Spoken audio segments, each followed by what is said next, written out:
2009, Formula 1 only saw 2 different winners in 7 races. Well, how different is it? In the batteries not included championship, where we have already seen 5 different drivers on the top step of the podium.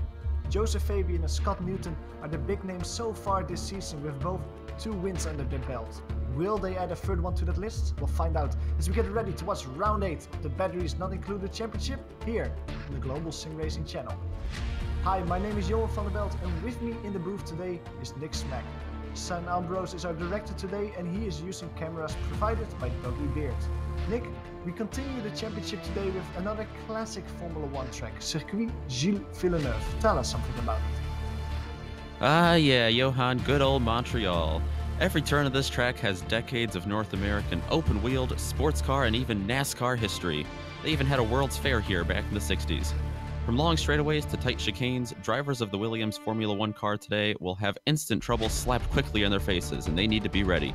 From the Wall of Champions to the tight hairpins and chicanes, all of the 13 turns here today will be challenging on the 4.4 kilometer or 2.7 mile course. A winner will be crowned after 46 gruesomely difficult, curb-hopping, suspension-smashing, pedal-to-the-metal circuits around here. To get a better look at how to get around here, let's take you down to the tarmac and strap you in firsthand in a GSRC lap guide. Alright, Samuel Ryman is behind the wheel of the GSRC FW31, so let's do a lap around Montreal. Turn 1 is going to be a huge bottleneck on lap 1, so look out for drivers with bad spatial awareness collecting one another. This first chicane can be a passing zone, but a very difficult one because of the switchback. As we head to 3 and 4, I think this chicane is equally as dangerous as the Wall of Champions. Greedy drivers will pay the price and end their day on the wall on the right. Flat out through 5, and then stay to the right to set up for 6. It's a very slow left-hander, but 7's going to really open up on the exit. Plus, it leads onto the backstretch, so a stable car will be critical. Otherwise, more confident drivers will breeze by easily. Now we get ready for 8 and 9. There's going to be some giant sausage curbs on both apexes, so give them a wide berth unless you're feeling brave. A slow exit out of here to the hairpin is also dangerous since it allows the car behind a good passing opportunity. In fact, it's the only braking zone that isn't into a chicane. Low speed grip is the key to making sure you get a good launch down this long final stretch. With the draft, it could even pay off to set up your opponent by late apexing the hairpin and then blowing by them on the straight. But now we need to stay left and spot our brake marker for the final chicane. A fast lap requires us to straighten it out as much as we can. Use the curbs, but don't fly off them too hard, or the Wall of Champions will claim yet another victim. If you cleared it, you finished a lap around Montreal.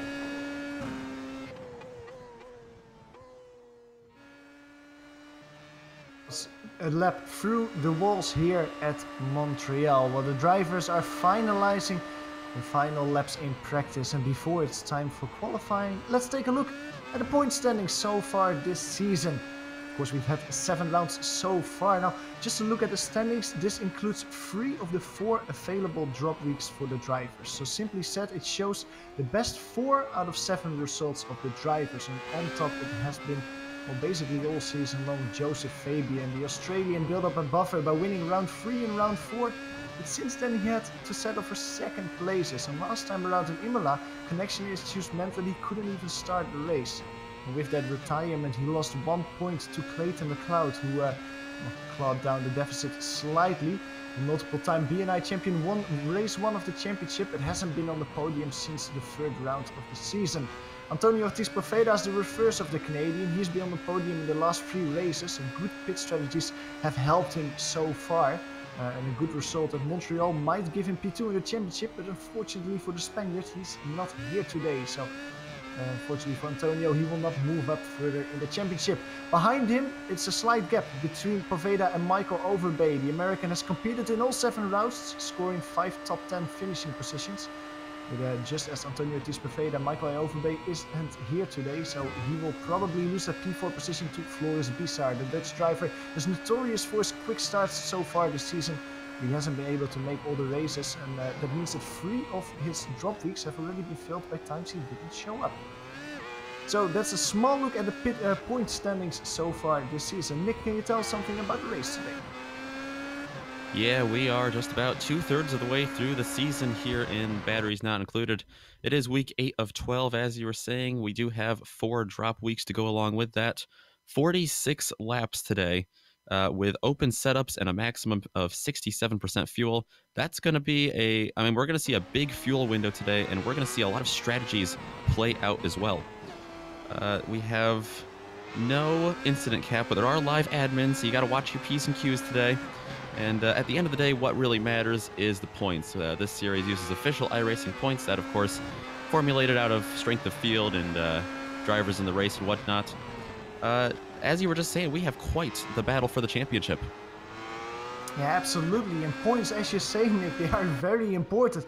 And looking at the strength of field, the average level of iRatings, how good the drivers are today, it is above 2,700 this race. So that means that the winner today, no matter if it's Joseph Fabian, Floris Bizar, several drivers that are out there possible for the victory, they will score quite a bit of points out there. Well, to win this race, you not only have to deal with the lap, the circuit here at Montreal, you also have to deal with the weather.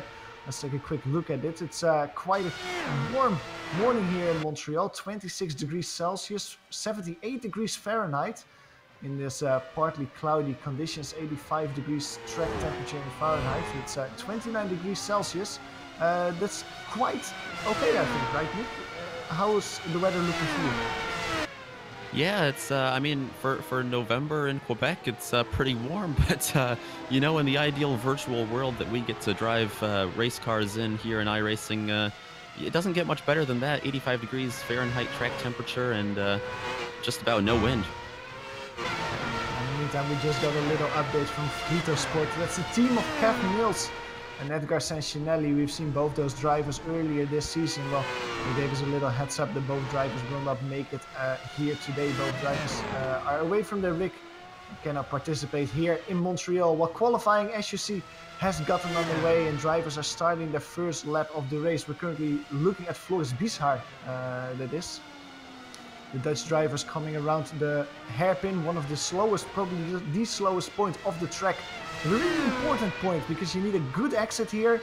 There's a long straight here towards the Wall of Champions, probably one of the best overtaking positions that you have here on the track.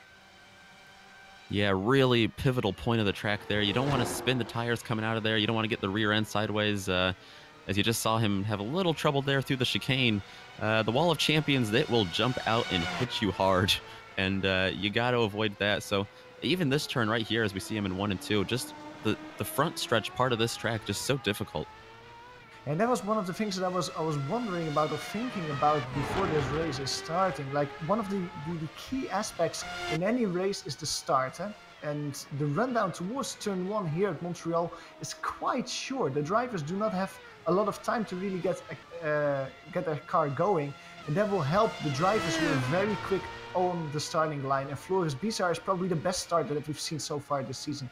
So watch out for the Dutch driver out there when everything gets underway. At the moment, it is Christian Kabanga who set his Jordan liveried car on pole position with a 1:16.005. That means that he is currently leading the race, but that's nowhere near the quickest times that we've seen in practice. That was Joseph Fabian with a 1:14.5. Yeah, as we see Daniel Lurchner go up there, challenge. He's going to be about half a second back still, but yeah, we saw a lot of quick times in practice. These guys have definitely just about perfected these setups, I think, for this. I'm looking at Clayton McLeod, who has not put up a time yet, but hey, this is his home track. That might play into an advantage there. We haven't seen his Floris Bizar just went up to the top. Well, it's actually funny that you mentioned Clayton McLeod, the Canadian driver, a multiple-time B&I champion in the past. A little bit struggling. Fabian goes to the top, we see, but Clayton McLeod has been struggling a little bit so far this season. While in practice today, however, he was actually quite quick, so in the third time in practice. So maybe things are finally turning up a little bit for the Canadian. Like we saw on top of the screen, Joseph Fabian setting the quickest lap time in 1:14.8, 0.3 of a second slower than he was in practice. He beat that time by quite a margin against Floris Bizar, 0.4 of a second. Yeah, qualifying in any road course event, just very, very important. It's so hard to make passes here. You know, Montreal, it's going to be interesting to see passes. We have a kind of a small field. I think that might allow drivers to battle with each other a little bit more, some more individualized battles. We're going to see a lot of passing here. I have a feeling, I have a good feeling about it, that we're going to see a lot of good side-by-side racing today. Exactly. Well, it is a very interesting track, and you have, of course, a very tight infield section, whereas it's difficult to keep it side by side. So being able to put it side by side, especially in a smaller field like today, might actually help those drivers quite a bit. We see Christian Smith here coming over the start-finish line. That driver hasn't set a lap time today so far, the DH driver. He's coming over start-finish line, starting his third qualifying lap of this session. The first 2 laps of him were unfortunately invalidated because of off-tracks. Joseph Fabian coming over the start-finish line once again. He didn't go quicker. He's setting himself up for another lap time. Neil Andrews. Yeah, Andrews goes to P5 there. Good lap time for Neil Andrews, one of the drivers that makes his debut here in the Batteries Not Included Championship. David Wall Jr. we're on board with him now, screaming over the long back straight, the casino straight towards the Wall of Champions. Heartbreaking here. Over 1 curbstone, over 2 curbstone, and then it's just keeping it straight. Now you see sometimes a lot of drivers keeping it here on the right side of the track to really, well, minimize the amount of track that they cover, but David Wall actually goes to the outside, goes slightly quicker than the previous lap time. 1:16.7 brings him to P8.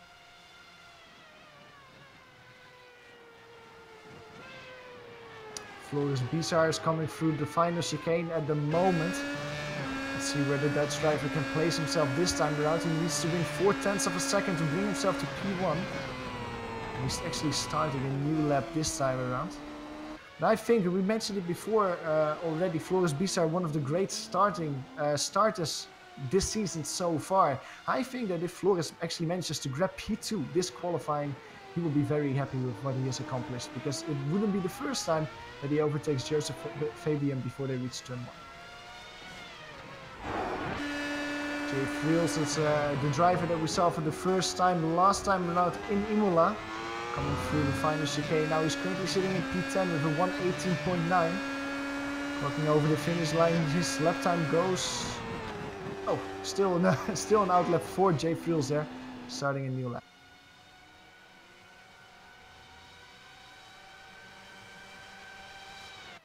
Daniel Lerkner coming also out of... He's going to hit the curbstones harder. You can see his car flying 2 wheels in the air. Luckily for him, that didn't give him suspension damage, and he can finish lap time. Look at that, a 1:15.8, Nick. That's a really good lap time from Daniel there. Yeah, very good. And as you were mentioning, hard hit there on the chicane. And, you know, this track has multiple different chicanes with high, bumpy curves.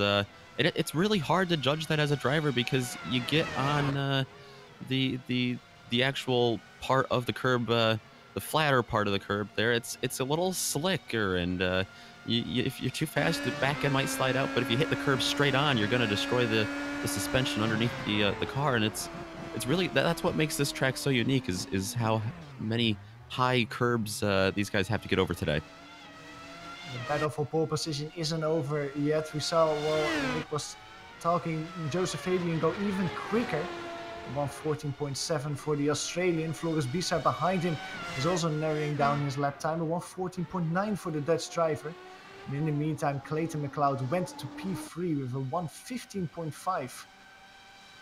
Daniel Lerkner, we see him on screen at the moment, once again coming through the finals. Once again, he hitting the curbstone hard, and this is what you mentioned, Nick, just hitting it too hard. Oh, McLeod behind him as well.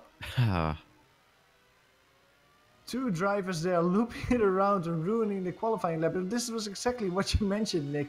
Just hitting the curbstone a little bit too hard, looping it around, and that's all she wrote for Daniel Lerkner. Yeah, still a good, looks like 6th place start right now if everything stands as it is. I was just noticing here, Fabian, Bizar, McLeod, your top 3 right now. Those were also your top 3 in practice. Yeah, exactly. All 3 drivers really getting the most out of their cars in qualifying as well as they did in practice session. Thomas Seeger is one of the drivers that actually is a lot quicker than he was in practice. He was only 6th before the qualifying session started, but as it stands at the moment, he is in P4. With 14 seconds to go, it means that qualifying is almost over. Now, just like in real Formula 1, once the drivers hit the start-finish line, that means that their lap time is over. But if they actually cross the start-finish line before the timer is over, they can finish their lap. So, as we're now on board with Robert Grosjean, that actually means that his qualifying is over. Clayton McLeod behind him is almost finishing his lap. Oh, he's actually going to the pits. Christian Kabanga as well going to the pits. Several drivers going to the pits there. Daniel Lerkner still on the lap. Driver is currently sitting in P6. Will he also try one more pit entry? Which is also one of the things in this track that's quite hard, Nick, because you have the pit entry where you can brake later than the people that would continue the race have to brake. Yeah, the pit entry here, the track kind of goes one way, and the pit entry goes the direction you would expect the track to go, if that makes any sense. But yeah, you can definitely have a late break here, but these cars are just really finicky, and you know, it depends on how much of a risk you need to take and where you're at today in the race. I think depending on that's really going to help you judge how hot you get into the pits. Yeah, we might see a little trouble there, but I think these guys have that pretty well perfected. Well, with qualifying over, let's quickly look at the grid. It is Joseph Fabian who starts the race in pole position with a 1:14.7. He's sharing row 1 with Floris Bieshart next to him. Clayton McLeod starts the race in P3, and next to him it's Thomas Seeger. Christian Kabenga starts the race on the inside of row 3. And next to him we can find Daniel Lerkner. How does the rest of the grid look like, Nick? Right behind them in row number 4, 7th position, going to go to Neil Andrews in the 76, and he's right next to Stefan Henkel in the 112. Behind them, David Wall Jr. and Dave Peterson going to round out the top 10, and 11th, 12th, and 13th are going to go to Jay Friels, Robert Grosser, and Christian Schmidt. As the cars are starting to line up here at the circuit of Montreal, tension starts to rise for these drivers. We've mentioned it before, it's only a very short run towards turn 1, so it is extremely important that if you want to get overtakes before turn 1, you have a good start. Probably even more important than in other races. We're waiting for a few more drivers to show up. Dre Friels is coming there. Actually has to get knocked out of the session because his connection wasn't strong enough. Waiting for Neil and Andrews to line up, and then we can start the race.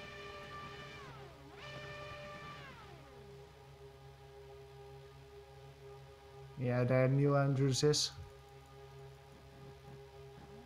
All the drivers are putting the cars into gear. Revving up, the red lights are on. And they're underway. And once again, it's a great start from Floris Bieshart, immediately passing Joseph Fabian. Behind him, Clayton McLeod cuts off Thomas Seeger. Stays in P3. Joseph Fabian once again loses the lead to Floris Bieshart at the start. Side by side behind him, Daniel Lerkner overtaking Christian Kabanga towards turn 4, that is. Further down the field, it's Stefan Henkel dropping down the order. Yeah, right there at the start, Stefan Henkel and David Wall Jr. got together right as they were lights out, and I don't see too much damage on either one of them, but... Sorry, Clayton McLeod actually went for a spin. Sorry for interrupting you there, Nick. It was our third place driver looping it around at the exit of turn 6. Daniel Lerkner is now in P4, Thomas Seeger in P3. This is a battle for a podium position with Daniel Lerkner putting the pressure on Thomas there. In the hairpin, putting it side by side. Oh, Thomas Seeger really has to take avoidance there, avoiding maneuvers to give Daniel Lerkner enough space to go side by side through that hairpin. Once again, in the draft, you can see Daniel Lerkner get closer, and he can now make the move stick on the inside. Seeger cannot make the defensive position work. Oh, slight touch there on steering in. And Thomas Seeger immediately being put under pressure behind him by Christian Kabenga. Man, these guys did not hold back to start, did they? Absolutely not. Kabenga taking a small look on the inside there of the corner. Unable to make it stick, and he's being put under pressure by his teammate, Neil Andrews. Single foul for this part of the track. We said it before, but this is not really a part of the track where it's easy to keep it side by side. You can do it side by side, but you will lose a lot of time, and all these drivers are now single foul. Dave Peterson is the car behind the 4 cars. Driver we've seen several times before this season, did quite well in the races. Then let's go back to that incident of Clayton McLeod that we saw earlier in the race, who was of course having a great start. Clayton McLeod, who almost got P2 away from Joseph Fabian, just looped it around there on the exit of turn 6, Nick. Yeah, we were mentioning in the pre-show, as it looks like he's got a little bit of front-end damage there, and he's running in P12 right now. We were mentioning in the pre-show that Clayton McLeod has not had a great start to the season as we go back live now, but Clayton McLeod, he won the first race of the season at Silverstone, and you were mentioning how he's just kind of not been up there in the last couple of races, and this is not going to be his race either. And that's one of the most interesting things that we saw develop during the season, because Clayton McLeod is a multiple-time champion. He's probably one of the most experienced guys out there in this car, I would say, in this field, winning multiple BNI championships, winning the first race, and it just hasn't been coming together for the Canadian driver so far. And again, in his home race, it's just not going how he wants. Like you mentioned, that's Thomas Seeger almost losing control there. Keeps it out of the wall. You can go to maybe a replay of him losing those positions. He loses 2 positions to Andrews Kabenga, who immediately pounced on that small mistake. Dave Peterson behind him tried to overtake Thomas Seeger, but didn't make a stick. But here on throttle, almost looping it around in the same fashion that Clayton McLeod did. Thomas Seeger able to control his car slightly earlier and keep it out of the wall. But like I said, Clayton McLeod, of course, things are not going his way. He actually had to make a pit stop. That the nose damage that you mentioned, Nick, made sure that he had to come towards the pits, as well as David Wall Jr., who also fits with his pit crew. Both drivers are now driving in P11 and P12. Yeah, and that was a great save there by Thomas Seeger, just getting off in the grass a little bit. Oh, sorry, Christian Kabenga. Yeah, exactly. He was seeing it at the same time. Well, I think that's the first time of the World Champions. That was a very unique motion the car took there towards the Wall of Champions. We go to the replay here from the helicopter point of view. The car just snapping while Christian Kabenga tries to get back on throttle. Once he hits the wall, the car really gets sucked, gets pulled towards the wall. And hits it several times on the suspension, while Christian Kabenga is trying to continue, but he's slow at the moment. He's overtaken by Christian Smith, by Robert Grosser. Several drivers are overtaking him at the moment. In the meantime, the battle for P4 is heating up. Neil Andrews has inherited that position while his teammate crashed, his delivery teammate crashed, and Thomas Seeger is trying to get that position back from Andrews here on the exit of the hairpin. Good exit from Thomas Seeger will be good enough to really enjoy the draft and put it side by side here. No DRS, of course, for these drivers. Gets a little bit closer, takes a look on the inside, but close enough to put it side by side through the chicane. Great chicane exit from Andrews, who was a lot tighter towards the apex than Seeger was. Seeger has to bite the bullet and loses several car lengths.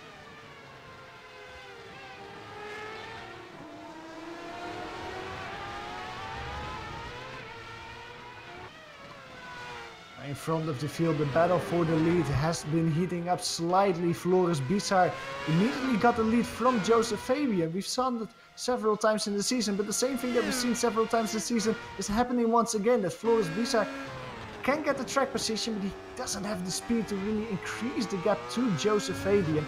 The Australian is slightly just clawing his way back to the Dutch driver. Last time around he did a 1:16.6.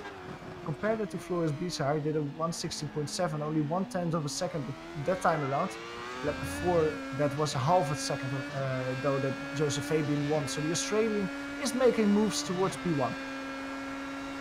Yeah, what Fabian needs right now is to catch them like they are right now on the straightaway. This draft in these cars is so important, especially at a track like this, as Bizar actually going into the hairpin that lap locked up a little bit, and it's those little mistakes, if they add up, Fabian's going to catch him no problem.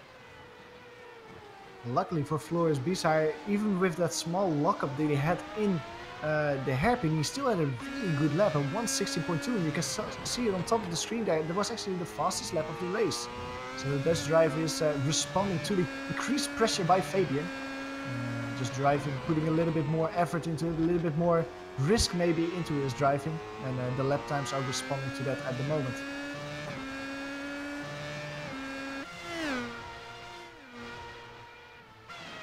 Stefan Henkel in the backfield, almost looping it around in the World Champions as well. Very hard. He went over the curbstones. That's the final chicane of the track there. I think he might actually have had some damage there, the way he clubbed the curbstones. Go to a replay of that incident, just out-braking himself. It's of course a very difficult point of the track, the braking towards the chicane of the World Champion. Braking here slightly too late, hitting it, going over the curbstones. He can continue, of course. He loses a little bit of time, but he's still driving in front of Clayton McLeod, who's currently in P11. Something happened to Fabian. Didn't quite see what that was, but I saw him pull off the track, I believe. Let's take a look back here and see what happened to him. Yeah. Looks like it's right in the hairpin there, Johan. Yeah, exactly. Well, the thing is Joseph Fabian has continued, however. So it actually might have been maybe some hardware problems or something like that. Yeah, maybe. Especially because look at how his car is standing once he hits the road. Like it's like he completely hits the brakes. His wheel is completely to the left. He's stuck in that motion for several seconds. Then he gets it going once again. Well, in the meantime, let's see what the damage is from Joseph Fabian. He's relegated all the way to P8. Yeah, that's a big hit there in the race for him, for sure. But if it was indeed a hardware issue, which we believe it to be, I mean, that's a very nice thing to do, is pull off there safely. Big battle for P3 right now. Yeah, Andrews is putting pressure on Seeger. No, it's the other way around. Seeger is actually getting past Andrews there in the hairpin last time around. And we can, I think, no, it was early in the lap. It was towards turn 10, I think, that Andrews got passed by Seeger. He's trying to return the favor there. We can go to maybe to a replay of that overtaking maneuver. It was in the rundown towards turn 8 and 9, that chicane, when Neil Andrews had a bad exit. That gave Thomas Seeger the opportunity to put it side by side here. Yeah, looks like a nice pass there. Nice job getting to his inside there. Not really a place where you see a lot of overtaking maneuvers happen though at this track. It's usually towards the Wall of Champions or the rundown towards turn 1, but this position of the track, with turn 8, turn 9, that's usually not one of the places where you see an overtake happen. Yeah, nonetheless, I mean, he did a great job there, Thomas Seeger did. He got a great run and drove it in deep and held his line right through it. And, as he goes around there. Oh, I think he got a little bit of a... No, yeah, he almost lost it on his own. He had to step on the brakes to really catch his car as we go to a replay of that incident. And once he got a boot from behind. He got the help from behind, yeah. Yeah, you can see it happen there, the smoke bellowing from under the cars once they hit each other. And luckily for Thomas Seeger, he can continue, but I think that hit might actually have hurt him and gave him slight damage on the rear of his car. As we go to P6, by the way, Christian Smith and Joseph Fabian, you can see it in the back of the screen there, going side by side. Joseph Fabian on the inside of the Wall of Champions corner, and he actually gets the position back. So that means that Joseph Fabian has gotten P6 back. He might have had some hardware problems earlier in the race, but he's at least winning back track position and positions on the track. He's now in P6.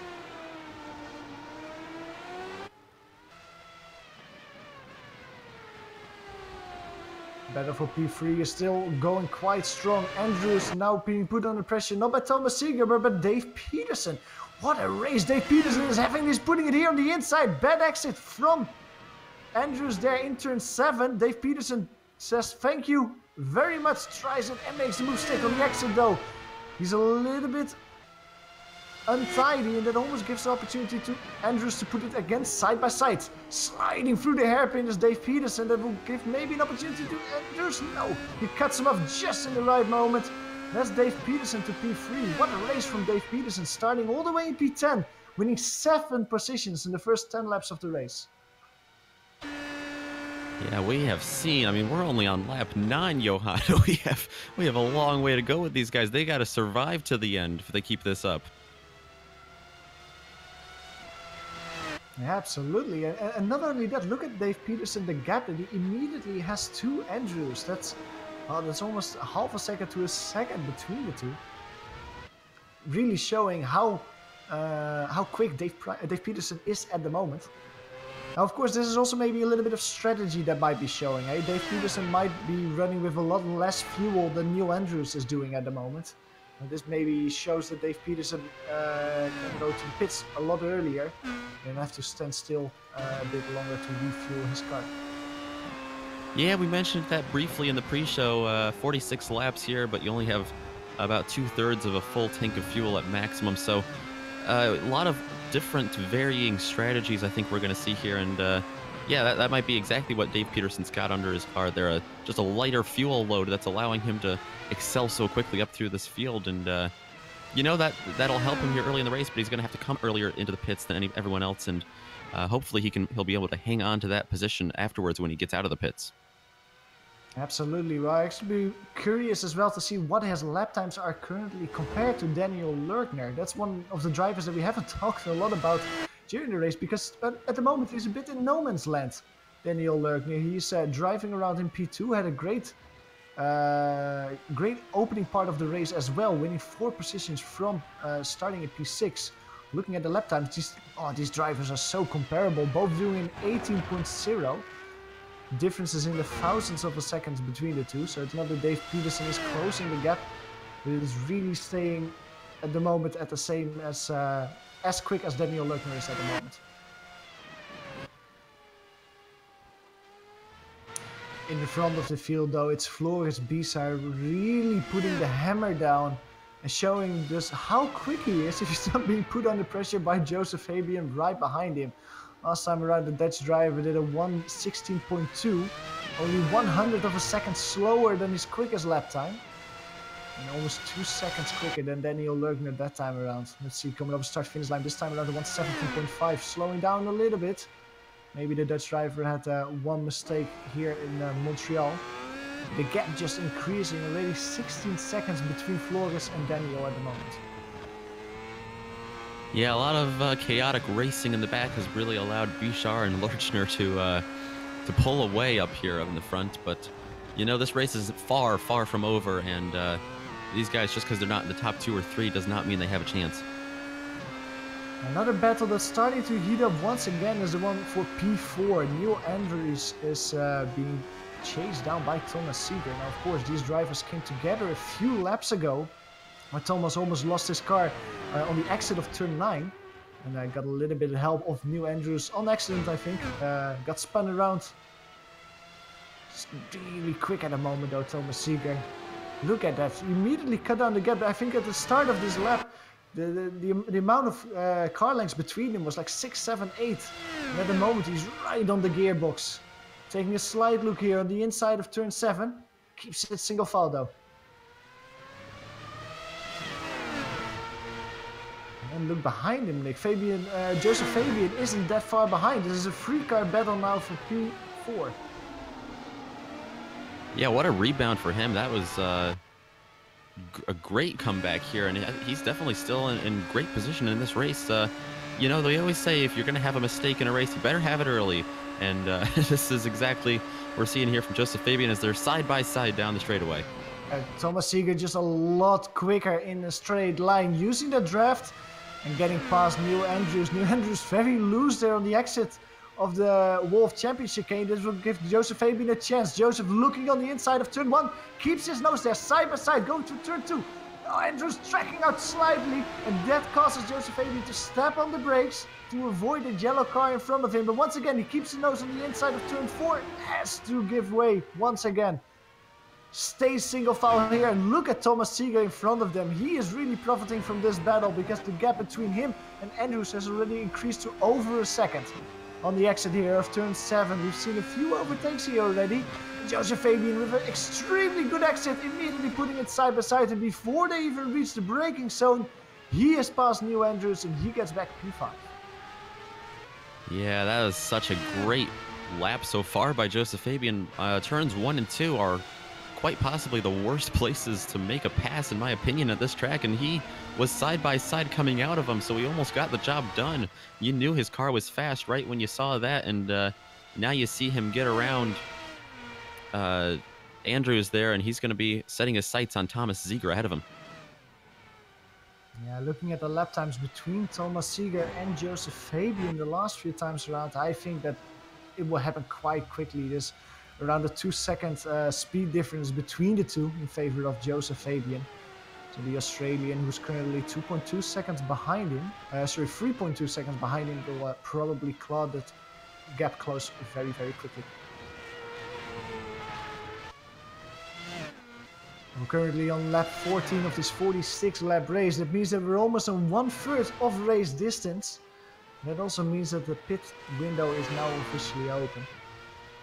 Several drivers will look towards their first pit stop, not only because their car is just running drier and drier with every lap that goes by, but also that if the case happens that they make a mistake, touch the wall, they can actually go to the pits and take some repairs and not have to stop twice in that case.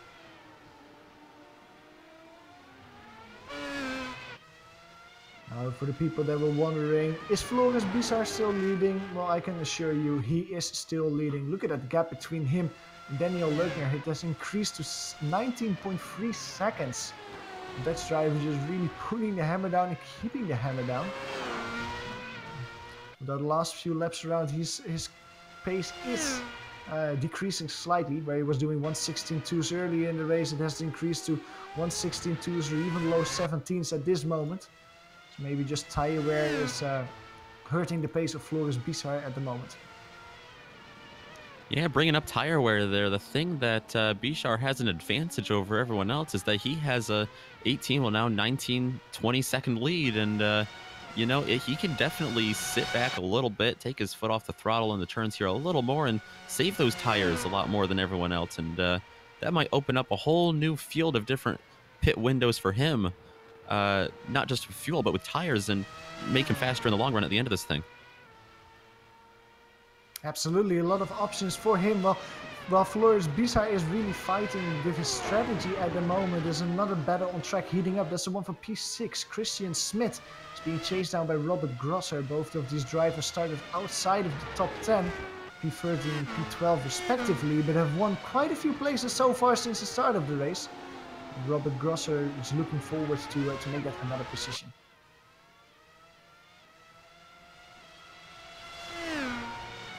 The exit here of the chicane, a long straight towards the wall of championship gain. The gap between them is around a second now. Let's see who is quicker this time around. Oh, look how much car lengths Robert Grosser just wins under braking there at the wall of championship chicane. Going over start finish line, Christian Smith at a 1:18.8 this time around. Robert Grosser is exactly the same, also doing a 1:18.8. Differences in the thousandths of a second. Advantage for Robert Grosser, so he's closing down the gap. He's doing it very, very slowly at the moment. Yeah, Christian Schmidt was our only driver here to not set a qualifying lap. I'm not sure if he did not put one in or if he just had some off tracks. I'd have to look back at that to confirm, but he started 13th and he is up here solely off of everyone else's attrition, really. He's up to 6th and holding off Grosser now for that position. And so he's moved up 7 spots today, which has already been a great first 16 laps for him. Exactly. I think I just had a look quickly at his qualifying laps. I think it was just having off tracks during the race that hurt his qualifying. But like you say, just staying clean, staying consistent, that really has helped Christian Smith to move his way forward.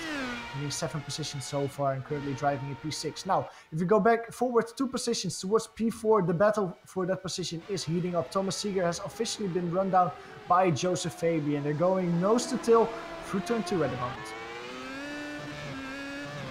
Yeah, what a great comeback for Fabian, and we've seen speed out of him all day. Great speed as he was on the pole, and I think he's just smelling blood in the water right now. He knows he's got the speed to get around Ziegler and most likely just about everyone else on the track. And I think for Fabian right now, he's not entirely well, he's nowhere close to being out of a hunt for the podium here. If he can get around these guys cleanly and get up into great position to set up for a pit stop, he's going to have a great finish to the race today. You're absolutely right, but I think that a driver like Joseph Fabian, though, will be disappointed with the fact that, again, he didn't win a race. We mentioned it on top of the broadcast as Thomas Seeger gets a very loose exit there out of the hairpin that actually might set Joseph Fabian up for overtaking maneuver. Let's just stay on this a little bit because Joseph Fabian is in the draft and he is clawing the way close very quickly. Thomas Seeger does the defense, so Joseph Fabian takes a look on the inside, brakes later, makes the overtaking maneuver stick. Whoa, gets very loose there, almost slamming himself into the wall of champions. The Australian keeps it in a straight line, and that's P4. But like I wanted to mention, Joseph Fabian, of course, again, if it finishes like it stands at the moment, again, he doesn't win a race. He has won several podiums since his last victory, but he just cannot get that last little bit to get another victory. And well, as it stands at the moment, it looks like Floris Bizar has the best papers to get a victory out here today in Montreal. Yeah, absolutely. You know, every driver just craves that win. You know, second place, even if it's a great points day, no driver is going to be smiling too long after that. But you know, Fabian, I think if you asked him a couple weeks from now at the end of the season, as if we look to the points, he's only a couple. He's only a little bit behind McLeod. He's and McLeod having trouble today. I think Fabian, in the long run, he knows deep down well he's going to be pretty satisfied with his great comeback today. Talking about comebacks, both Christian Smith and Robert Grosser are still doing their best to make their comeback from the qualifying position even better. The battle has been heating up. Well, it was 1 second between the two just a few laps ago when we looked last time around. So at the moment it's 0.8 of a second. Robert Grosser really making some difference last time around when he was half a second quicker than Christian Smith. I think that at this point in the race, especially on this long straight towards the final chicane, he is in the draft and can really profit from some extra speed there. Here once again, he's just so strong in the final chicane, Robert Grosser. He can just win 1 or 2 car lengths every time they reach that part of the track. And that's really helping him. Once again, last time around, winning 0.6 of a second, Robert Grosser is. Just 0.6 of a second between the two as well as they went over start-finish line.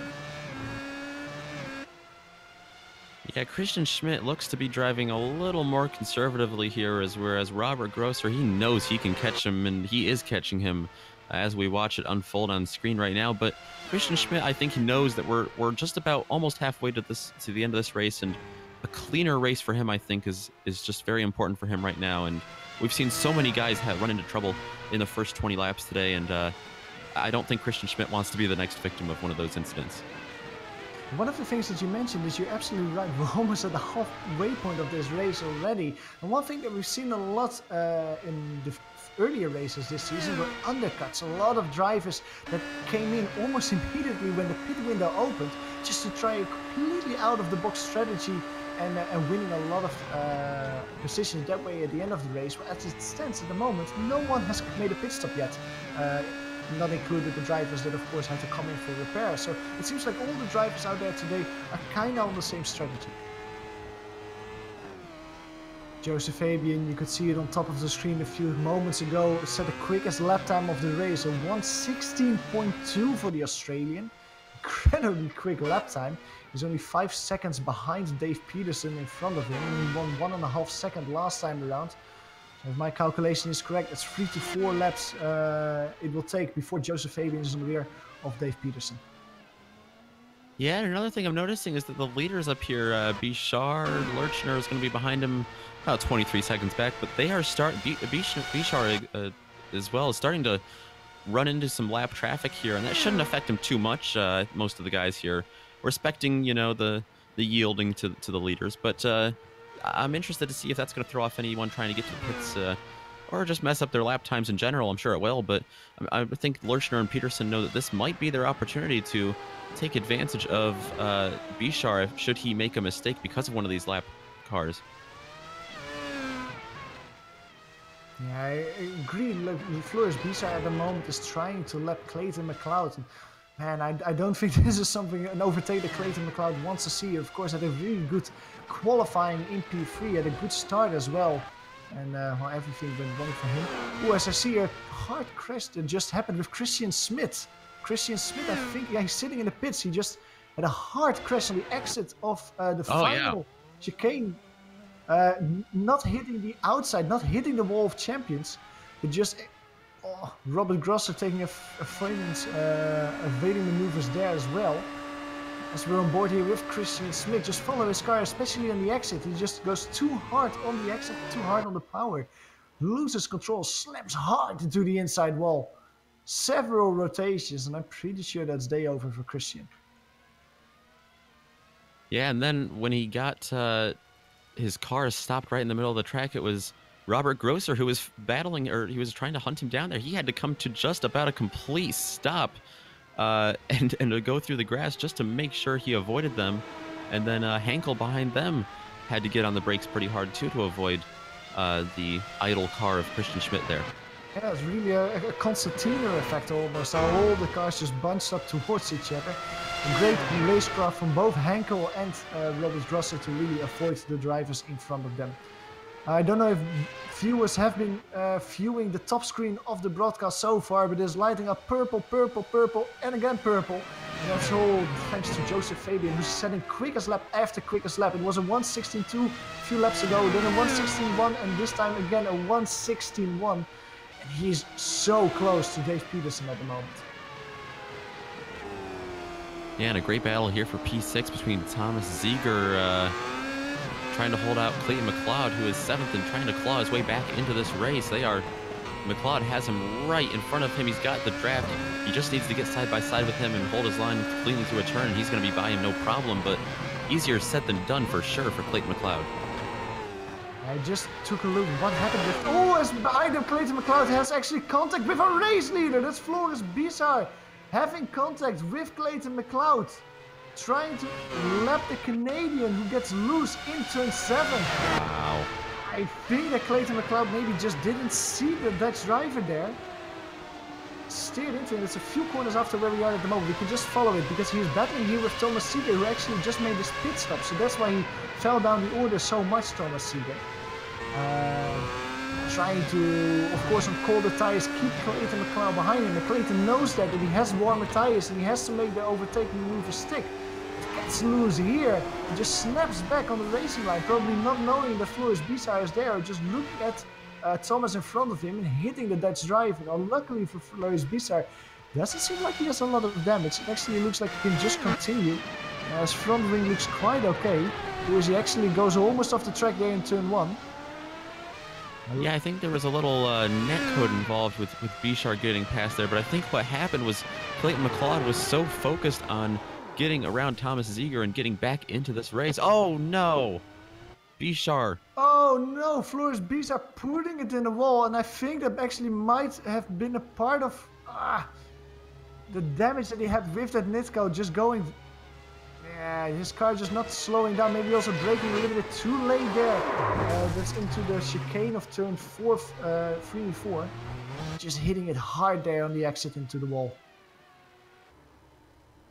I think it was a combination there between a little bit of damage for Bizar and whenever you are out by yourself for over 20 laps like Bizar has been, running fast lap times, pulling away from the field, you get such a muscle memory. And I think once you have one tiny mistake like him and McLeod ran into, it gets in your mind and you start, entering turns differently and you don't know how to react. And just a simple small mistake there for Bizar. That means that Dave Peterson is currently leading, but that was none of the lack of trying of Joseph Fabian, who actually made a mistake trying to overtake Dave Peterson last time around into the final chicane of the track. I don't know if we can go to a replay of that, but Joseph Fabian was on the inside there trying to make an overtake on Dave Peterson. While they were going side by side through the final chicane, the Australian basically lost all grip, looped it around, didn't hit the wall though. Very lucky to not do so. That gave Dave Peterson the opportunity to stay in front. Dave Peterson is immediately coming into the pits, however. Yeah, and just a little bit more on that accident there we saw between Bizar and McLeod. McLeod he pulled off to a looks like part of a little access road there, an entry to one maybe. But he pulled off and he is actually still sitting there. He hasn't towed to the pits.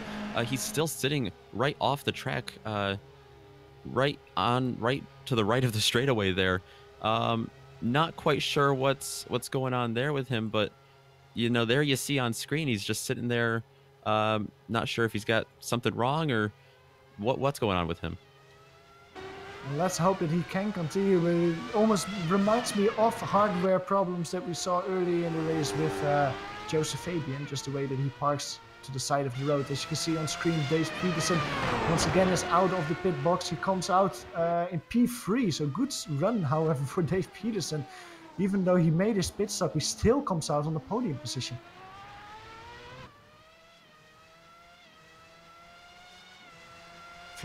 Joseph Fabian is currently once again in the lead. He's leading not Dave Peterson, but Daniel Lerchner. Daniel Lerchner, who already made his pit stop a few laps ago, while Joseph Fabian still has to come in for his pit stop. Actually, looking at where he currently is sitting, Joseph Fabian, I think that once he will make his pit stop, I think that he will come out behind Daniel Lerchner, but in front of Dave Peterson. So Joseph Fabian, of course, is driving with a car that's getting lighter and lighter at the moment. And last time around, he even did a 1:15.8. That's by far the quickest lap time of the race. So if he can just continue his run, he's so much quicker than the driver in P2 that he actually just by staying out longer, he might be able to make the overtake based on strategy. Yeah, and Fabian knows that this is all, you know, his lead based off of the pit, how the pit cycles, you know, just how they play out. But it's got to feel so good for him to be out in front right now after this comeback. Robert Grosser is in the pits, as we can see here, just up the jacks, getting some new fresh rubber. Filling up his car with some petrol, and he gets going again. Robert Grosser went into the pits, I think it was in P4, P5. Having a good run out there, starting in P12. He's one of the hard chargers that we have out there. Coming out in P6, being overtaken by New Andrew. Being overtaken by one driver that is indeed New Andrews. And Joseph Fabian's just coming in now, it looks like. Interesting. The Australian driver is coming in for his pit stop. Well, let's see where Daniel Lerchner is. Daniel Lerchner is screaming over Casino Straight at the moment. So he's closing down the gap quite quickly towards Joseph Fabian. It will take a very long time before he can fight his pit crew. That's what happens when you qualify on pole position. He gets standing still up the jacks, putting some new tires on. You can see Daniel Lerchner here on screen. He is coming over start finish straight now. And he is actually passing Joseph Fabian. I see Dave Peterson behind him is also already trying to make the overtaking move stick. I think it will be very close. Yes, it's Dave Peterson as well, overtaking Joseph Fabian in the pit stop. Ooh, as we see Stefan Henkel with a spin just in front of this pair. Stefan Henkel gets it going again. Dave Peterson has to take some avoidance maneuvers. I don't think it has hurt Joseph Fabian a little bit. Diet's driver looked it around there in turn 5. We go to a replay of it quickly. Let's see what happened exactly. Yeah, just taking too much speed it looks like, Nick, and just braking slightly too late. Yeah, it just looks like that's exactly what it looks like there for Stephen Henkel. But what a dangerous part of the track to get it turned around 180 in. And I think the leaders here, the last thing on their mind going into that blind turn was there's going to be a car sitting sideways there. So great awareness by everyone, especially Henkel, to get that turned around so quickly and safely. Looking at the drivers that we currently have on track as Joseph Fabian, probably the driver that will create the next overtaking opportunity because he's closing down Dave Peterson. Once again, it's a little bit reminiscent of what we saw a few laps ago, and Joseph Fabian was just clawing down the deficit to Dave Peterson by seconds at a time. This time around, he of course came out of the pits, but just look how strong he is on the braking, the Australian, winning car lengths at a time. As he brakes himself for turn 1.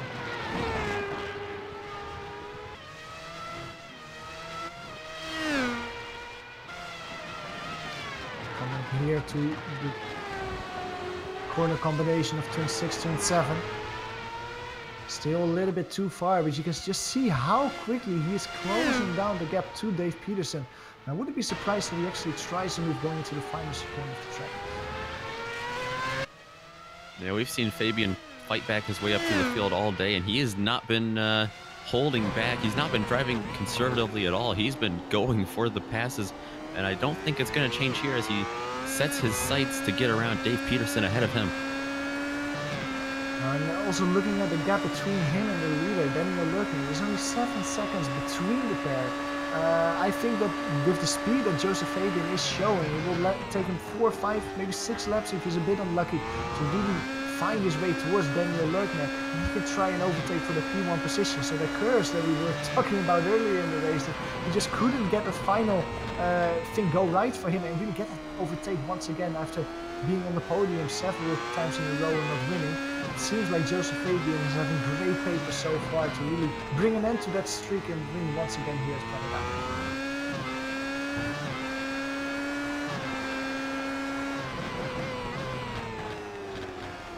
Coming here now from turns 6 and 7. Very good, very close. Just great driving line there from Joseph Fabian, and he's really putting the pressure now on Dave Peterson. He just chooses to stay behind him for now. Oh, and Dave Peterson actually loops him around. No! Being put under pressure by Joseph Fabian. Loops it around. Actually gets his car back to the pits. How many times today have we seen Joseph Fabian put so much pressure on the guy in front of him that they make a mistake and spin out? Unbelievable. Exactly. Well, that's what. That's of course a heartbreak for Dave Peterson, who also has left the session. The Dave Peterson hit the wall quite fiercely with that spin. I think that he might have some suspension damage after that crash. But that's an easy overtake for Joseph Fabian, who will get P2 with this move. Now, in the meantime, it also means that Thomas Seeger has inherited the podium position.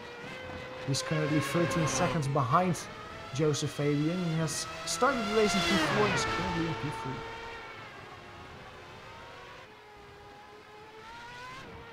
A lot of times in open wheel racing, we see the leader start from the pole and pull away with the lead, and a lot of times they have a clean race and they get the win. Not the case today for our pole sitter, Joseph Fabian, but if he can close in on Lurchner here and take that win, it's going to be one of his favorite wins, I'm sure, of all time for him. One of the most hard-fought races he's ever had. Absolutely. Well, the thing is it's not going to go easy for him, because on screen we still have our leader at the moment, Daniel Lurchner. He's still leading this race so far, but look at the gap, 4.1 seconds between the two at the moment. Last time around, Daniel Lurchner did a 1:18.1, Joseph Fabian did a 1:17.1. So around 1 to 1.5 seconds quicker at the moment. Joseph Fabian is really putting the hammer down. Yeah, only 3.6 seconds between the two as they go over start-finish line. And what would you do if you were Daniel Lurchner? How do you prepare yourself for a moment like this in racing, where you know that there's such a strong, such a quick driver behind you hunting you down? Yeah, I was just thinking about that. I mean, if you're Daniel Lurchner, I think you're driving, you have the lead, you're having a great race, you have 15 or so laps to go, or 16 here, but you know, I think Lurchner was looking down at his relative on his black box there on iRacing, and he was saying, "Wait a second, how did Fabian get to second? I thought he was outside the top 5." It just surprised him. I'm sure is definitely closing the gap. I don't know what I'd do if I were Lurchner. I think I would. What you got to do, I think, is just drive the best race you can. Try to ignore the mirror. I know we hear drivers say that all the time. It's impossible to do. You can't just not look at that mirror when you have one of the fastest guys on the track, probably the fastest guy on the track coming at you right now. But right now for Lurchner, I think he's just got to drive cleanly, put it out of his mind as much as possible, and when Fabian gets to him, that's when he gets to him. That's when they have to start battling, and Lurchner's got to do everything he can to keep the lead. But the thing though is the gap has decreased to only 1.8 seconds going over start-finish line, is that Daniel Lurchner is so incredibly consistent. He's doing a great race so far. He started in P6. He has found his way to the lead at the moment. But looking at his lap times, he is Mr. Consistency out there with just 1:18s, 1:70s all time around. He didn't have a single half spin or anything. He's just really concentrated at the moment and just giving it everything he got. And just being very, very consistent at the moment. In front of them is Jay Friels driving around. There's a car currently in P7. Lap driver who's currently 2 laps down. He actually might be a factor in this battle for the lead, as Joseph Fabian once again under braking just cuts down the deficit by 1 or 2 car lengths. Because Jay Friels might actually be caught by the pair of them right after turn 1, which is a very difficult part of the track to overtake. Yeah, I think Friels is going to be caught right when Lurchner's caught here by Fabian, which is going to be interesting. They definitely don't want to go 3 wide, but you know, with the way Fabian's been driving today so aggressively, I don't think he's, I don't think he would not consider that at least. Exactly. Well, luckily for Joseph Fabian, he knows how quickly he can cut down the gap. He has 13 laps left to really try and take that P1 position away from Daniel Lerchner. And he just has to wait for a good overtaking opportunity to really make a stick. Going here now towards the area of turn 5, turn 6. Turn 6 and turn 7. Slow part of the track. This is one of the overtaking positions of the track that we've seen several times in the race. Joseph Fabian is not close enough this time, however, though. Daniel Lerchner stays in front of them, a little bit wider on the apex in turn 8, though, Daniel is. And that costs him once again 1 car length to Joseph Fabian. Jay Friels in front of them is maybe quick enough to actually stay in front of the pair before Joseph Fabian completely catches up on the exit here of the hairpin. I think that Joseph Fabian hasn't been this close to the lead since he lost it before turn 1 at the start of the race. On the exit though, he is in the draft, he's clawing his way forward, trying to really get to the gearbox of the Williams car in front of him. Cannot make it stick here though. Ooh, that exit, that run through the chicane. For Joseph Fabian, he loses a little bit while they both overtake Jay Friels. Yeah, Lurchner was definitely falling back there, but then he got a great run out of the chicane there, and he had a great couple of last turns, which if he keeps running like that, he's really going to be able to stay ahead of Fabian there.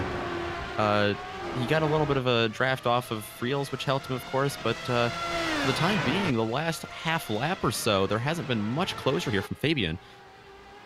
Well, of course, you can't be the quicker driver, but it is the old saying in racing, you can't be quicker and getting towards the other person is one, but overtaking that person is a real different kind of thing. That's a lot harder. You need a lot more speed difference to really make something like that stick. And Joseph Fabian seems to be struggling a little bit to stay as close as he wants to Daniel Lerchner and give himself an opportunity to try and overtake. Here, once again, through the hairpin, you can see different racing lines. And that's not because Joseph Fabian is trying something different. He just outbraked himself and loses the opportunity to try and move on Daniel Lerchner going to the last chicane. Yeah, and another thing, I think Fabian, we've seen him pass so many cars today, probably more than anyone else as he fought his way back up through the field and now for the lead. But Fabian knows this, if he can get it done, is going to be his last pass for position of the day. And with 10 laps to go now as they cross the line, I think Fabian knows he's got time for Lurchner to make a mistake. He's got time to put the pressure on, save some tires, and do what he needs to do to get this job done cleanly. As they go here through the infield part of the track, long turn 5 right-hander. Very heavy for the tires there, a lot of friction as the car gets pulled left by the gravitational forces on it. On the exit here of turn 7. Once again, Joseph Fabian just a little bit too far behind. Now, I have to really applaud Daniel Lerchner for withstanding the pressure that the Australian is putting on him at this moment. He's not losing his cool whatsoever, and he's just as clean and as concentrated as he was in earlier parts of the race. That's helping him, but here through the hairpin, this is probably the closest that Joseph Fabian has been since he's putting the pressure on. A lot cleaner through the apex, but just a little bit slower on the exit. And you can see that Daniel Lerchner is immediately using that to just once again drive away. He's really strong on the exit of the hairpin there. Yeah, I think, well, you said it, you were impressed by Lerchner here at the end of the race, being able to hold him off so well. I think he's surprised himself. I mean, he was losing a second a lap just about with Fabian closing in, and now he's consistently lap after lap, at least the last couple of circuits around Montreal here, he's been able to hold him off, and he's kind of pacing him right now. And that's of course one of the things that's easier as a race car driver to do when you have traffic around you. Even if you're chasing someone or if you're being chased by someone else, it's easier to really put on like good lap times and put the hammer down and drive quicker than if you're driving in no man's land and basically hot lapping. So that maybe the pressure of Joseph Fabian is actually helping the DH driver a little bit there to just really pick up the pace and really get everything out of the car that he can. And once again on this rundown towards the hairpin, you need a good exit here, wider. Once again outbraking himself, Joseph Fabian. The wider line doesn't help him.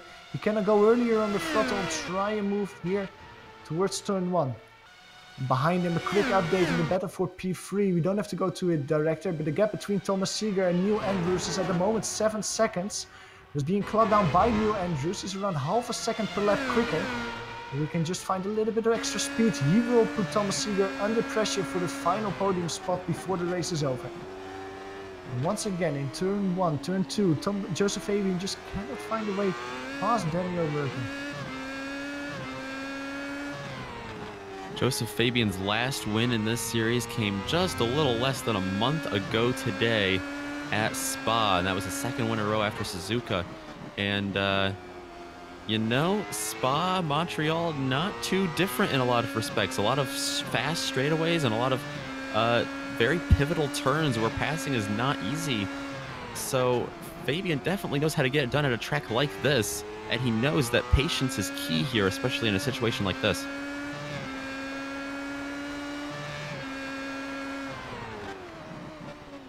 Once again through the hairpin here, Daniel looking a little wiggle there, as you could see under braking. Oh, and that will give Joseph Fabian an opportunity, because look at him. This is the moment that he has been waiting for. A lot cleaner exit than he had before. Daniel Lerner diving to the inside, trying to defend it there. So Joseph Fabian has to do it a long way around, side by side through the Wolf Championship game. Daniel Lerner stays in front. Great exit from the DH driver. And he probably doesn't have to fear of Joseph Fabian retaliating, going to turn 1. What a defensive move there from Daniel Lerner, Nick. Yeah, he did great. He didn't really put his car in front of him at all. It wasn't blocking at all. It was just pure speed and skill there from Lerner. I think Fabian himself might be a little surprised with how he's driving. I think he was, you know, setting up Daniel Lerner here as another person to pass, which has been his whole race, and I think he's really being challenged now. Absolutely, as there's some traffic forming in front of him. That's Stefan Henkel. The grey car immediately dives to the inside, letting both of them pass. Once again, a lot closer than he has been, but just not close enough to really try and move. For this time around, maybe, because Daniel Lerner went very wide there through turn 8. Completely missed the apex. Towards the hairpin now. This is not a corner where you want to defend, because if you defend here, you will give up a lot of exit speed coming out of the hairpin. And it seems like that Joseph Fabian once again just very strong on the exit there. Immediately diving into the draft of Daniel Lerner. We've seen this last time around. This time again he has to go around the outside. Side by side over Casino Straight. Engines revving, he brakes a lot later, tries to get it, but he makes it happen. Joseph Fabian around the outside. What a beautiful move from the Australian. That was such a textbook pass there on the outside by Joseph Fabian, being able to outbrake him there. I did not think he was going to be able to get that done, but he did, and did it just about perfectly. And it's of course making an overtaking maneuver stick on the outside of that corner is just so talented. It's such a great move to really see the deal there. The gap between him and Daniel Lerner is just increasing immediately. You can see it on the screen now, already 1.3 seconds between the two. And I think that Joseph Fabian now is just racing against himself. He has to keep it clean for the remainder of the race, and he will not be challenged for the P1 position. Yeah, sigh of a relief, I'm sure, right now for Joseph Fabian, being able to get back to that top spot. That's got to feel so good for him to be able to have that comeback today.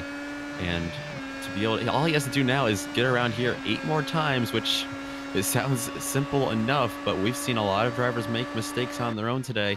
Don't want to play devil's advocate too much, but you know, Fabian doesn't have this one locked up yet, but it's got to feel so good for him right now to be back in clean air.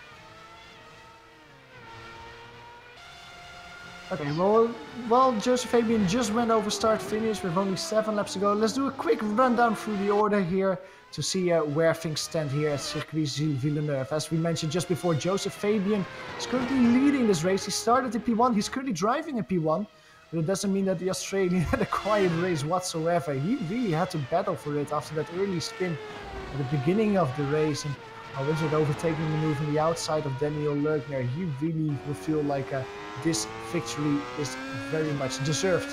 Daniel Lerchner behind him is currently driving in P2, winning 4 positions so far. Great run from the DH driver. Quite a big margin between him and Thomas Seeger as well. So the DH driver just has to keep it clean, keep it calm, and he will bring home a very, very nice podium position. Behind him, Thomas Seeger is driving around in P3. It's another DH driver out here today. He started the race in P4. Had of course one spin at the beginning part of the race with Neil Andrews. But has won 1 position and is driving around in P3. But I mentioned it before, that gap between Neil Andrews and Thomas Seeger is decreasing. Last time around, Neil Andrews won 1.5 seconds compared to Thomas Seeger. So the driver from the UK and Ireland is really on a warpath, trying to get that final podium position. How does the rest of the field of the drivers that are still on track look like, Nick? Behind Neil M. Andrews quite a bit, we have Robert Grosser, who it's not been quite as quiet of a race for Grosser for sure. It's another DH driver there who started 12th. He's up to 5th. He's the last car on the lead lap right now. He's been involved in multiple intense battles today, and he has earned that top 5 position very well. Behind him, 3 laps down, Stefan Henkel, who's been, again, another guy we've seen. We saw him spin once, I believe, maybe twice there. But, you know, 3 laps down right now. He's still having a great race. Started 8th, and he's up to 6th. Behind him, also 3 laps down, is Jay Friels. And another good charge from the back to the front there. The driver out of Texas in the 111 car. He is up to 7th after starting P11. Well, as we go back now to Joseph Fabian, he is still in the lead. Last time around a 1:15.5. He's really putting the hammer down, because as you can see on top of the screen, that is the fastest lap. He doesn't care that he has P1, and he's not planning to quiet down and slowly take in this victory. He really wants to blaze it home with very quick lap times. Now, you were mentioning Stefan Henkel. That's actually a driver that we haven't talked about a lot during the race. He's a driver in P6. We actually might go to him at the moment. Not because he's in the battle, but just to talk a little bit about Stefan. He was quite quick in qualifying, a 1:16.4. Well, in the race, it really hasn't gone Stefan's way. He set his quickest lap time of the race last time around, a 1:20.5. So that's around 4 seconds slower than he could do in qualifying. But that's really because of his start. At start, he got once the green flag dropped, the cars got underway. He got extremely loose once he put the power on. Almost crashed into David Wall Jr. And that little bit of damage that Stefan Henkel has succumbed at the start of the race has really hurt him this whole race. Currently 3 laps down, of course, fighting with Jay Friels for P6. Yeah, Henkel, right when the lights went out to start this thing, his car just, you know, the back end, how it steps out when you put the throttle down just a little too aggressively. Stepped out, his car darted to the left and got into some other drivers, and, you know, just seconds after green flag, Henkel's race has not gone his way. The closest battle that we have currently on screen is the one for P3. There's still 3 seconds between the two at the moment. We mentioned several times before, Neil Andrews is closing down the gap. This time around it's a little bit slower though, only 1/10 of a second that Neil is quicker than Thomas Seeger, so maybe the tires are just wearing off slightly for Andrews. He's losing a little bit of that advantage that he has. With only 4 laps to go, the Jordan Livery car is trying his best to just fight his way towards Thomas Seeger and get that final podium position. Of course, this is the debut race of Neil Andrews. We haven't seen him earlier this season. So to really come home your debut race with a podium position, that would be a great result for the UK and I driver.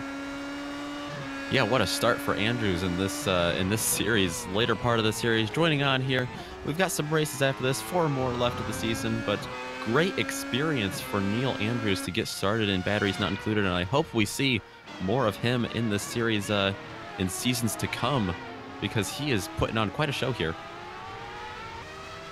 Absolutely. Well, you were mentioning that after this race there's only 4 more laps to go, and I was quickly looking at the championship standings as they stand at the moment.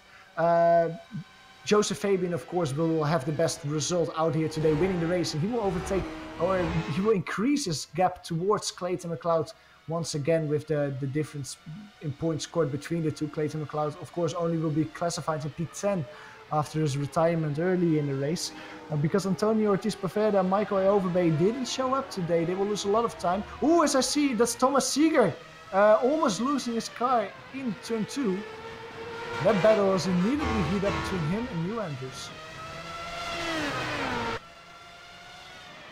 I was actually trying to look at the standings quickly to see what this race result would mean for the championship. With this mistake of Thomas Seeger, that actually might mean that New Andrews will get the final podium position. He's taking a look on the inside here of turn 9. Cannot make it stick though. Yeah, I've been watching Seeger last couple of laps. He's been locking it up hard as they go down to the hairpin. This is a part of the track where he's been having some issues.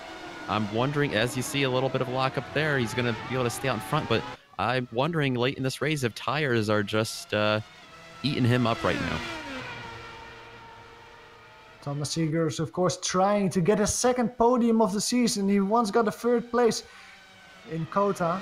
And this time around, he will get another podium position in North America if it stays like this. But New Andrews is really giving it everything he's got to try and get past him.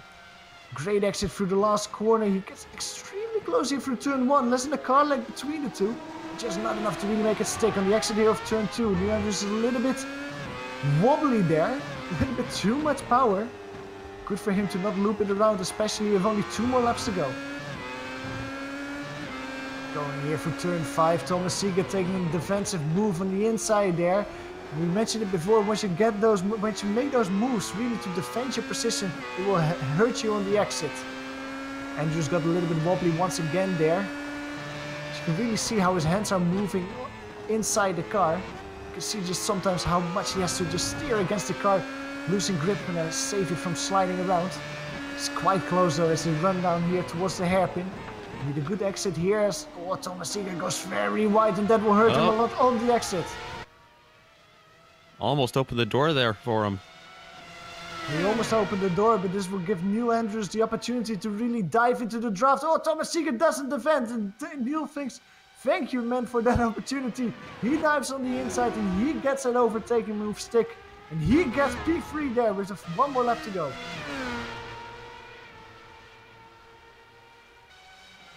As the white flag has already dropped, maybe at this point of the race, we should go to Joseph Fabian, who is really finishing the race in style. After, of course, that spin earlier in the race that sent him back down the order, he really recovered from that moment, finding his way forward with having some incredible overtaking maneuvers.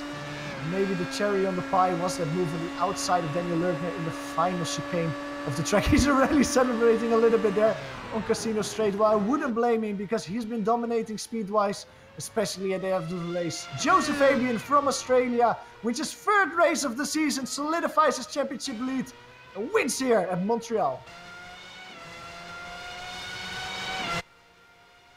Daniel Lerchner behind him, also not sad, I would think, with that P2 position. I mentioned it before, winning 4 positions this race.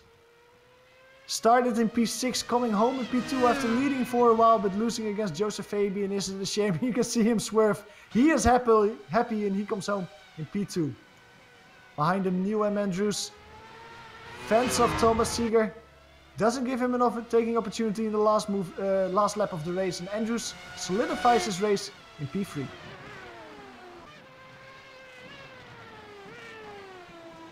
And I think that's all the lead lap drivers over the finish. Yeah, Robert Grosser is the driver in P5, but he's 1 lap down. With that done, we're at the end of the broadcast. We go on a short break, but don't go away because we have driver interviews after this. So see you soon.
That was round 8 of the batteries not included championship here at Circuit Gilles Villeneuve. What a battle we saw for the lead there between Joseph Fabian and Daniel Lerner. What a race that was. Well, let's go over the standings before we go to driver interviews, because the results today, they deserve some love.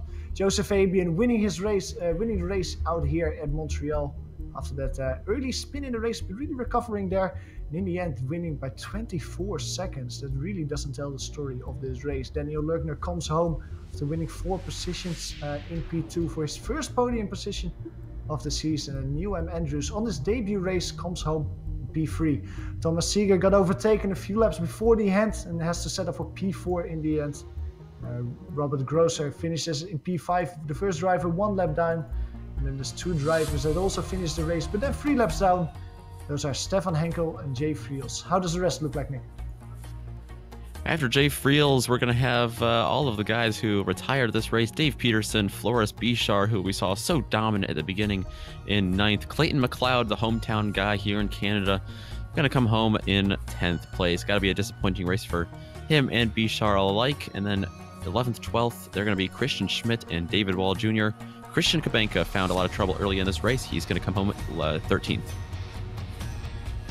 And as we see, we have our winner of this race, Joseph Fabian, ready for an interview. Let's get him in the booth and ask him some questions, because after that drive there, wow, I think that he is very happy. Joseph Fabian, welcome to the booth. Congratulations with your win out there. I think you must feel very happy, not only by winning this race, but also looking at the championship. This is a solid job you did.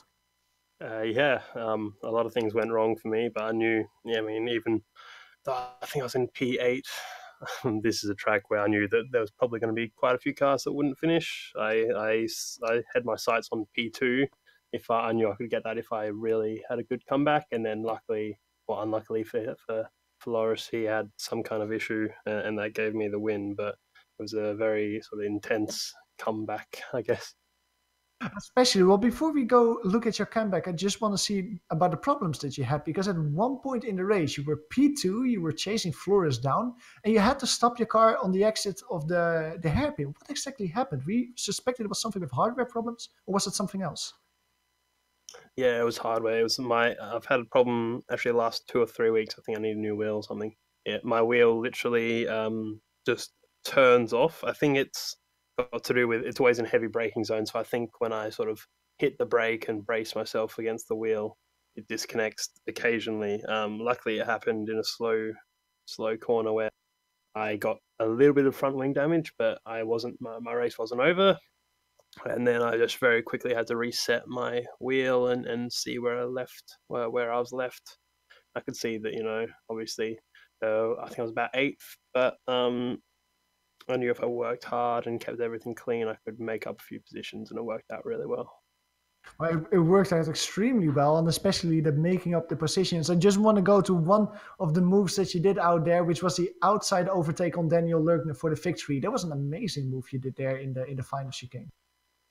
Yeah, I don't know what was up with his setup, but because I was running very low rear wing, so I thought I should have good top speed, but he seemed to be pulling away, or he was a lot harder to pass than the other cars in the draft. So I knew I sort of had to do it in the braking zone rather than sort of driving straight past. And he seemed intent on protecting the inside, which is a good move because I think it's probably the better line there. But I knew, I had a braking advantage, and so I just broke as late as I possibly could.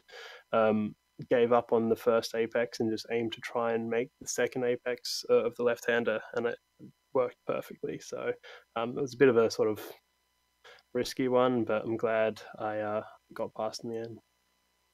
Well, congratulations once again winning here. Enjoy the champagne, and it's good to see you once again on the top step of the podium. Thanks, guys. That was Joseph Fabian, our winner here today. Now, in the meantime, Nick, you caught up with one of the drivers who made his debut here today and also got a podium. Yeah, I've caught up down here in the pits with Neil Andrews, and what a debut it was on the podium. Neil, talk me through that. Welcome to Batteries Not Included. What a start for you. It was absolutely amazing. Yeah, thank you very much. I've always wanted to drive the car. Saw that the the battery not included league, and thought I'd give it a go and see how it was. But what a race! What a race! Yeah, I think I can safely say that you have a little bit of experience in these cars. You've made your mark with the Williams Toyotas, and I mean, not many people can say their first start in any series is as good as yours, let alone a podium race. Talk me through the battle, starting 7th, fighting your way up to 3rd. We had quite a chaotic race, trouble all over the track. How did you stay out of it? Well, there was a chaotic start. I think there was a lot of people spinning up, crashing out. I think that's one reason why I've finished up as high up as I have. Did get myself up into 3rd, but then someone span in front of me, and we caught. And I had to. It was way before my pit, so I was sort of managing the damage, front wing damage, seeing what I could do.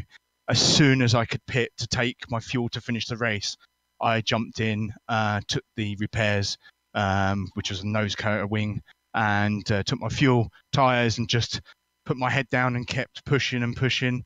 And yeah, the places started coming to me when people started pitting and putting my lap times in. And yeah, second to last lap, having a race with Thomas there. It was absolutely amazing. Yeah, for sure. It was amazing to watch. Solid strategy, solid race for you, and a great podium. I don't think I'm alone when I say I want to see you back in this series again. That was a whole lot of fun to watch you out there. Going to Sebring next week. Oh, that's awesome to hear. Yeah, going to Sebring next week. A few races after that. Should we expect to see you back anytime soon? Are you going to take a little break or? No, not at all. I mean, hopefully I can do Sebring, then I'll have to miss the next race, but then I'll be back for Monza. And then next season, I'll see if I can do the whole season. Well, that sounds great. I'll be watching a lot more of these races for sure next season. Anyone you want to give a thank you to or a shout out to before we let you go here? Just shout out to the team, MOATF, My Opinion Therefore Fact podcast. Unfortunately, we couldn't get the paint ready for the car today. Otherwise, we would have had the MOATF podcast on there.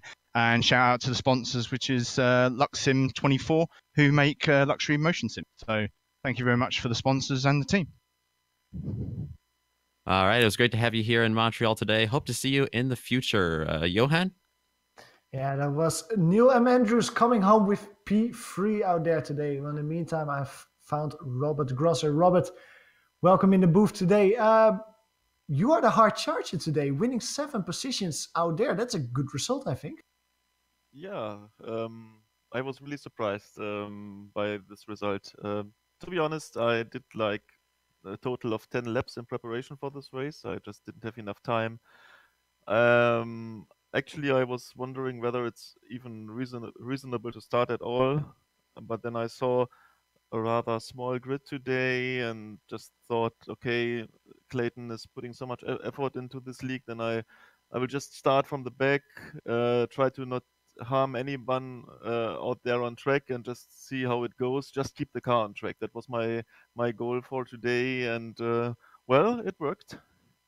Well, it 100% worked. Well, tell us a little bit about how that was. You didn't practice a lot. You started from the back of the grid, and then you just moved forward. Did you just really start understanding the track with every lap that you did out there? Well, the track I know very well. Maybe not in this car. That was one thing. So what I really did was just taking it easy. I was so sure that people would crash out, and they did exactly that. So especially in the beginning, I was just keeping a good gap, and then just try to be consistent and get into a good rhythm. And then even some sort of race developed when I met Christian Schmidt on track. We stayed together, yeah, almost for half of the race, and within 1.5 seconds, and this was really at that time, yeah, keeping my focus up, which was really helping also in lap times, I have to say. Yeah, it was a shame to see what happened with Christian later in the race. Well, in the end, Robert, you come home with P5. That's a good result going forward next week towards Sebring. Yeah, absolutely. The thing is, I already missed 4 races, so I have all my drop weeks already in the books, and I cannot set a foot wrong in the remaining season. So this today was already very, very helpful for the overall championship. And then, of course, for Sebring, I just hope that I can prepare much better and then show a very good performance. Very good. Well, you indeed didn't put the foot wrong today. Congratulations with P5 out there, Robert Grosser. Thank you very much. And with that, we are at the end of our coverage of the Batteries Not Included Championship. We would like to thank Clayton McLeod, as well as all of the other organizers and competitors of the series, for coming out here and putting on a terrific show. We would also like to thank all of the companies that provide the software and hardware for our broadcast, as you see them currently on your screen. Additional thanks goes out to Eric Ekholm and Jules Lalonde who provide us with our music. See the screen for how to get a hold of their great work. Batteries Not Included is done for today, but we'll be back next week at Sebring International Raceway. Just keep in mind that this race starts at 10 PM GMT, so a bit later than usual. If you'd like to find out more about GSRC, visit us at globalsimracingchannel.com. We're also on social media, on Twitter at GSR Channel, Facebook at Global SimRacing Channel, and on Instagram at GSRC_Gram.